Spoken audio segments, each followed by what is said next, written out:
जिंदगी में बहुत सारे प्रसंग देखने को मिलते हैं। कुछ प्रसंग ऐसे होते हैं जो तोड़ने वाले हुआ करते हैं, और कुछ प्रसंग जो है ऐसे हुआ करते हैं जो जोड़ने वाले होते हैं।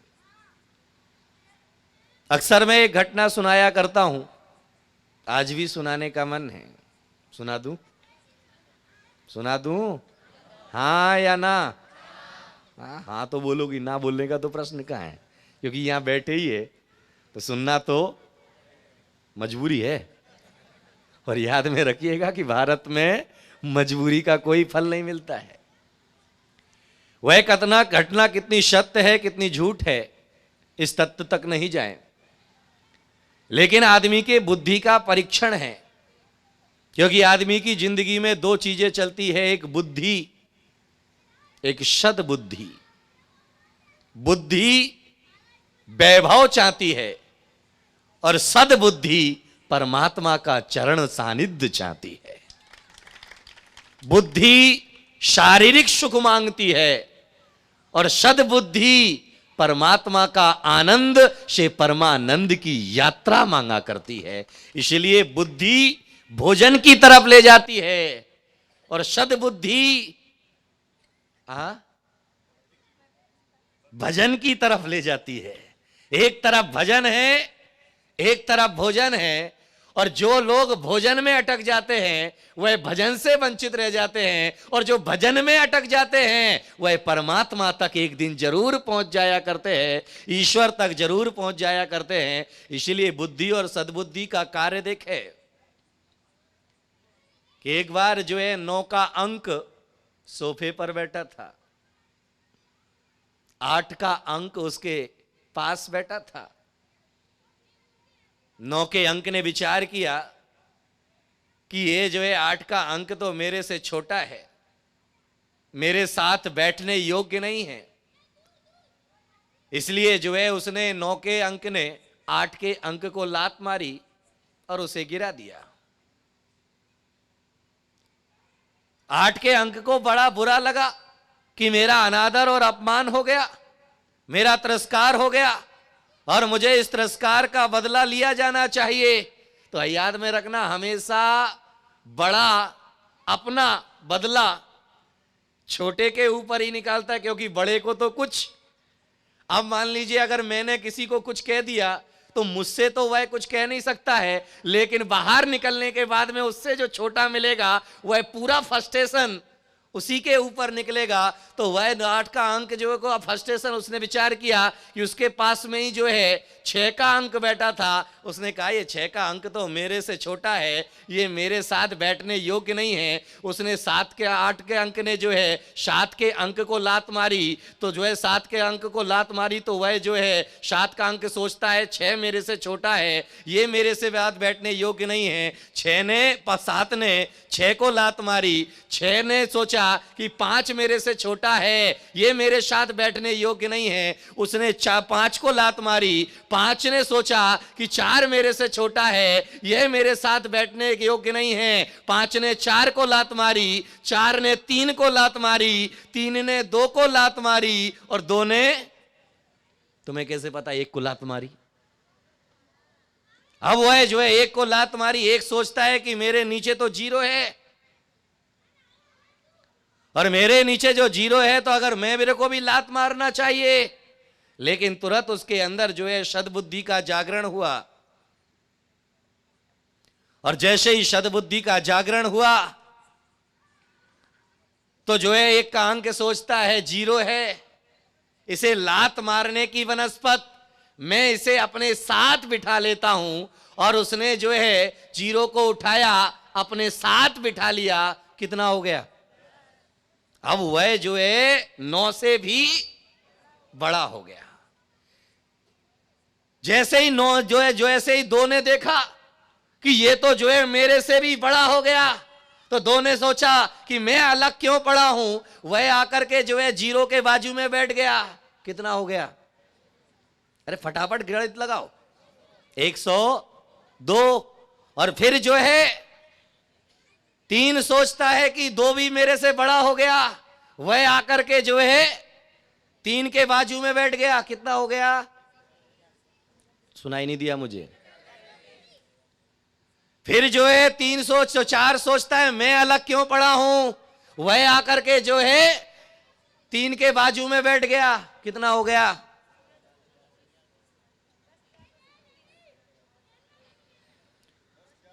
10,000।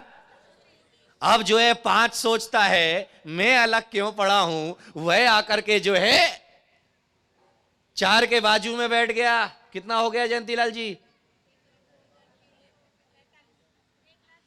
1,02,000।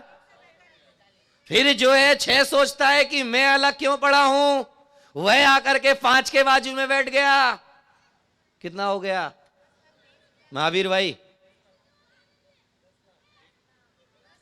टोटल 10 लाख थोड़ी ना हुआ, पूरा गणित लगाओ। 10 लाख। फिर जो है 6 सोचता है कि मैं अलग क्यों पड़ा हूं, वह आकर के जो है 5 के बाजू में बैठ गया, कितना हो गया? फिर जो है 7 सोचता है कि मैं अलग क्यों पड़ा हूं, वह आकर के 6 के बाजू में बैठ गया, कितना हो गया?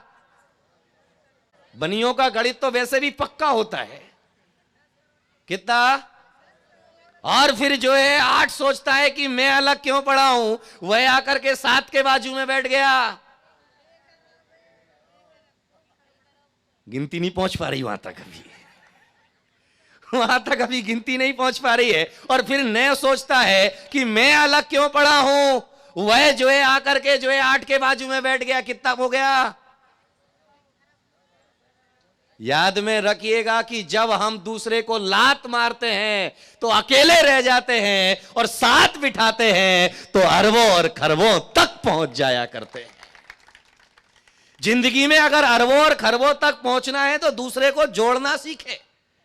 और याद में रखिएगा कि यह कार्य जो है बुद्धि नहीं कर सकती है, यह कार्य सद बुद्धि ही कर सकती है। और याद में रखना कि आदमी ज्यादातर सोचता है बुद्धि के माध्यम से सोचता है, सद बुद्धि के माध्यम से नहीं सोचता है। और बुद्धि हमेशा दूर ले जाने का काम करती है, क्योंकि बुद्धि का जब जागरण होता है, आदमी 5 लाख रुपए कमाता है तो 5 लाख रुपए कमाने के बाद में उसके अंदर बुद्धि का जागरण होता है। और बुद्धि का जागरण होने के बाद वह सोचता है ये 5 लाख रुपए मिले हैं, इन 5 लाख रुपए का मैं क्या करूं? तो बुद्धि क्या कहेगी?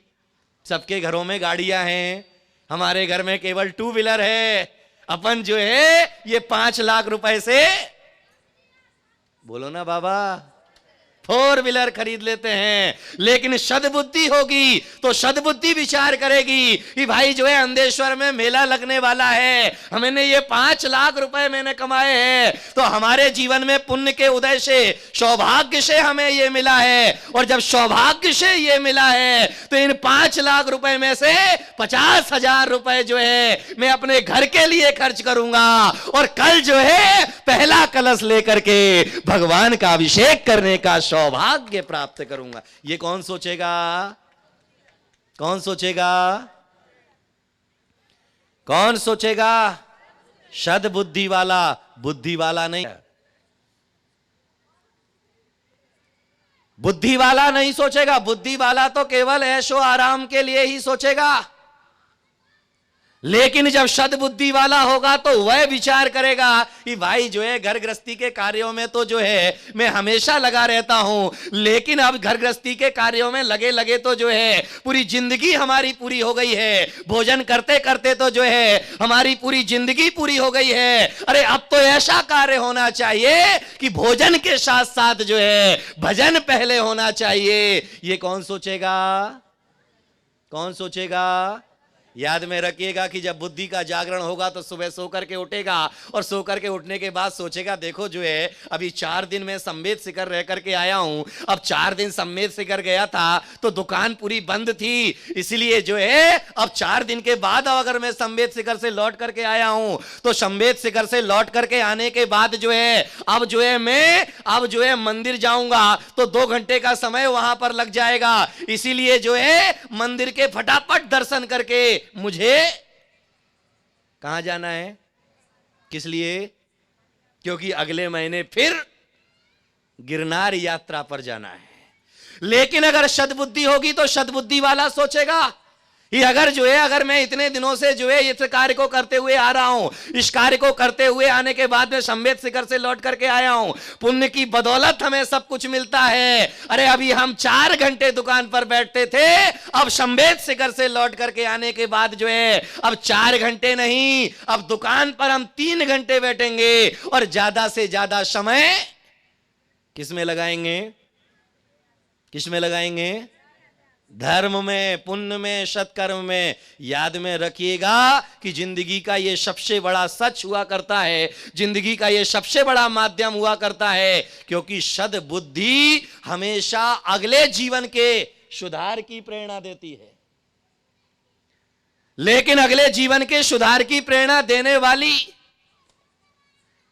जिंदगी के परिवर्तन को दिखाने वाली हमारी सद्बुद्धि हुआ करती है। आज सद्बुद्धि थी, इसीलिए पार्श्वनाथ भगवान के दरबार में हम यहां पर उपस्थित हैं। और अगर बुद्धि होती, अरे लड्डू तो कल चढ़ने वाला है, अभी एक दिन पहले जाने से क्या फायदा है, कल जाएंगे 9:30 बजे लड्डू चढ़ने वाला है, तो 9:30 बजे डायरेक्ट पहुंचेंगे और 9:30 बजे डायरेक्ट पहुंच करके लड्डू चढ़ाएंगे, भोजन करेंगे, मिलेंगे, मिलाएंगे और कहां जाएंगे?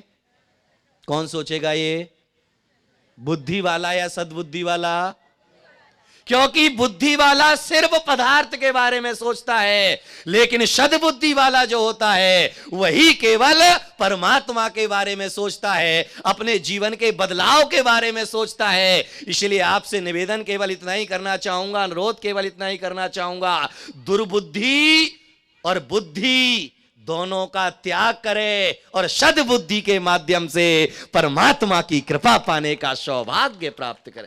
परमात्मा के चरणों में वही व्यक्ति चल करके पहुंच पाता है जिस व्यक्ति की जिंदगी में सद्बुद्धि का जागरण होता है। और जब तक सद्बुद्धि का जागरण नहीं होता है तब तक वह सब जगह भटक आता है। आपने सुना होगा कि समोशरण लगता है, उस समोशरण में चारों गतियों से जीव आते हैं, लेकिन चारों गतियों से आने वाले जीव हर जीव समोशरण तक नहीं पहुंचता है। कुछ नाट्यशालाओं में अटक जाया करते हैं, कुछ भोजनशालाओं में अटक जाया करते हैं, और जो भव्य होता है वह भगवान के चरणों में पहुंच जाया करता है, क्योंकि उसका ध्येय केवल एक ही होता है कि मुझे भगवान के चरणों में जाना है। तो इसीलिए जिंदगी का विज्ञान उल्टा है, जिंदगी का मर्म उल्टा है, जिंदगी का तत्व उल्टा है। इसीलिए अपने मन के अंदर भगवान के चरणों में बैठ करके कहना कि भगवान, बुद्धि से तो मैंने 40 साल व्यतीत कर दिए, बुद्धि के कारण से तो मैंने 80 साल व्यतीत कर दिए, कुछ नहीं कर पाए। क्योंकि जिंदगी में लंबाई का महत्व नहीं होता है, जिंदगी में गहराई का महत्व होता है। कितने साल जिए ये महत्वपूर्ण नहीं है, किस तरीके से जिए ये महत्वपूर्ण हुआ करता है। अरे जीते तो हर व्यक्ति है, लेकिन जो व्यक्ति कम समय में बहुत कुछ करके चला जाता है, इसीलिए तीर्थंकर महावीर इसके लिए प्रेरणा है। क्योंकि तीर्थंकर महावीर 30 वर्ष की भरी जवानी में संन्यास धारण करते हैं, 42 वर्ष की उम्र में केवल ज्ञान प्राप्त करते हैं, और 72 साल की उम्र में निर्वाण प्राप्त करके चले जाते हैं। लेकिन यहां कई ऐसे लोग होंगे जो 72 से भी ऊपर के होंगे, है नहीं है? लेकिन 72 से ऊपर के होने के बाद जहां थे, कल भी जहां थे, आज भी वही हैं, और कल भी, बोलो ना बाबा, कल भी वहीं रहेंगे। यानी कि चुंबक की तरह पकड़ करके बैठ चुके हैं। तो याद में रखिएगा कि महावीर 72 साल में वह कार्य करके चले जाते हैं जो आज दुनिया उसे याद करती है। लेकिन तुम इतने साल तक जी रहे हो, लेकिन फिर भी कुछ नहीं कर पाए। क्योंकि इसलिए नहीं कर पाए क्योंकि हम स्वार्थ से इतने ज्यादा दबे हुए हैं। हम और हमारा परिवार के अलावा कुछ नहीं सोचते हैं, लेकिन मंदिर में बैठ करके भले ही कहते हैं देशस्य राष्ट्रस्य पुरस्य राज्यम करोतु शांतिम, देश में शांति हो, नगर में शांति हो। देशस्य राष्ट्रस्य पुरस्सुराज्ञम करो तु शांतिम। लेकिन विचार करना कि जब आप दुकान पर बैठते हैं अपने, तो दुकान पर बैठने के बाद क्या सोचते हो? हसमुख भाई क्या सोचते हो? पड़ोसी की दुकान अच्छी चले, क्या सोचते हैं? जयंती भाई क्या सोचते हैं? ना ना, भाग्य की बात नहीं पूछी मैंने तो ये पूछा कि दुकान पर बैठने के बाद क्या सोचते हैं? पड़ोसी की दुकान अच्छी चले ये सोचते हैं, या हमारी दुकान अच्छी चले ये सोचते हैं?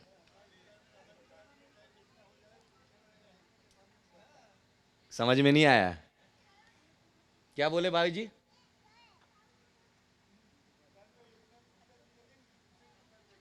दूसरे की दुकान देखने के लिए नहीं जाना है।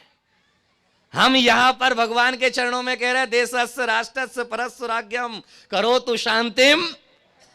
तो जब हम यहां पर बैठ करके कह रहे हैं कि देश में शांति हो, नगर में शांति हो, दूसरे का भला हो, तो दुकान पर बैठ करके भी ये विचार होना चाहिए कि मेरी दुकान चले ठीक है, लेकिन मेरे से ज्यादा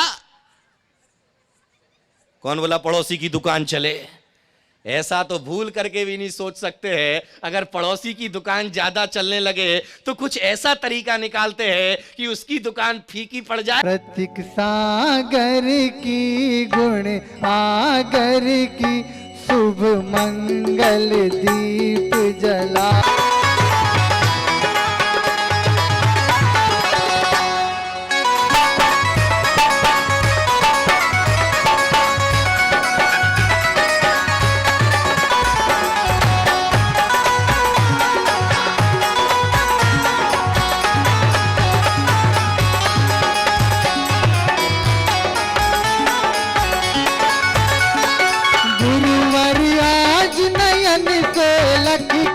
अलौकिक सुख पाया। हरिद्वार शिव पथ पर चलकर शीतलाचार्य निवारा। गुरुजी शीतलाचार्य निवारा। ग्रह त्यागी की वैरागी की शुभ मंगल दीप जलाए के।